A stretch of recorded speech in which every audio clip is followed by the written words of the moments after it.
นาะพอเป็นที่เราเขาควรห้องกระเพาะโพโยหน้ากันมาเลยเนาะหน้าท่านไหวเนาะปัจจัยเวลาลูกเวลาอย่างร่มเขา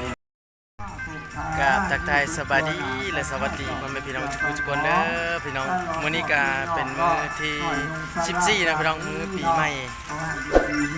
มื้อนี้ก็บ่าวบ่ใส่ก็มาส่งพระพี่น้อง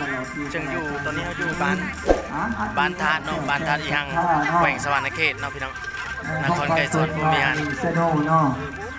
อันทับพงพาสุขเซโนเนาะหลายคนก็มาบ่ส่งไลน์ในเนาะพี่น้องเพราะมื้อนี้เป็นมื้อที่14แล้วพี่น้องน้ำเป็นหวานเนาะมีสุขภาพงานเลยนั่งไม่ได้ได้สุดเนาะพอเป็นที่เราเขาควรห้องกระเพาะโพโยหน้ากันมาเลยเนาะหน้าท่านไหวเนาะปัจจัยเวลาลูกเวลาอย่างร่มเขาสีลายด้วยพอเป็นที่เราของเฮาที่นึงแต่บ้านเพื่อนเพื่อเป็นจังเป็นสารเนาะเป็นของขัดแก่หลายคนกำลังไหลมาเทมาเนาะหลายเนาะต้องติดตัวคนได้เลยว่าเวลาขับนี่เด้อมาบริจาคฝากไว้ไม่หอศาสนาเนาะเอากระตาเนาะมาหลายกันนะเพราะว่ากันเนาะ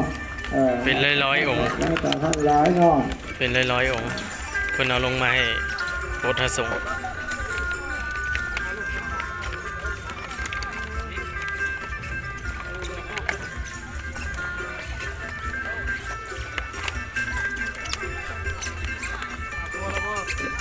เจ้ามันก็มาอีกแล้วแก้วแกงสัมภาบนอย่างนี้แม่บัวล่าน่าจะว่าโรงไส้เมื่อปัจจัยยุงเศร้าพัดกีเนาะสาธุบันเศร้าพัดกีเป็นแสนตัวเนี่ยเด้อยาได้นี่แน่ข้าลังหน้าหุ่นเจ้าได้เด้อที่ไม่เจ้าเป็นนี่ตุกนี่ไส้เนาะความเจ็บบ่อยดันพวงไข่บ่อยที่ได้เด้อเจ้าทุกข์ทั้งกายสบายทั้งใจเนาะเป็นหุ่นผู้หุ่นไส้หันลูกหันหลานเด้อเจ้ามีหนักวันนี้เนาะท่านภาษาผู้เล่มาสาธุ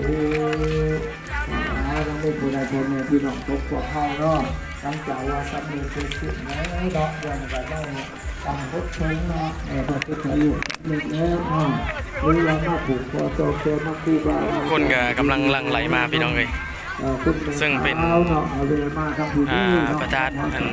อีหังนี่เป็นประธานคู่บ้านคู่เมืองของแขวงสวรรณเขตของพวกเราพี่น้อง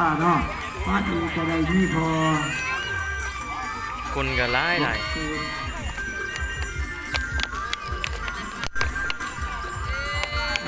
ยวขอโทษพอเศร้าเนาะอุดมยังไงเนาะขอโทษก็ว่าพอเศร้าเนาะก็ได้จะไปเลยนะนี่ก็ใจมีเศร้าพันปีเจ้าพอมัดยิงก็ได้นี่นะซื้อได้ลงลูกสาวพอมาจากบ้าน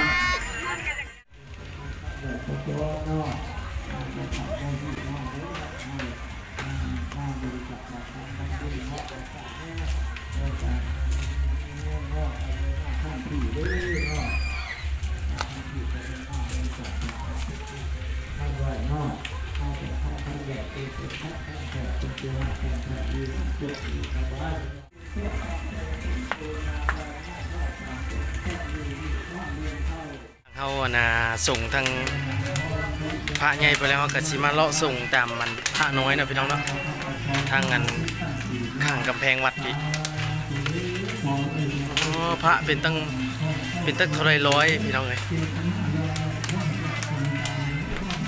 นี่เอามาเลาะส่งแถวในพี่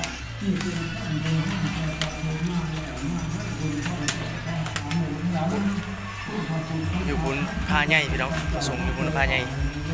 แล้วจะเอาส่งอยู่โดนพาใหญ่ไปแล้วก็เอามาส่งด้านข้างพี่น้องหอมอันพระธาตุใหญ่พี่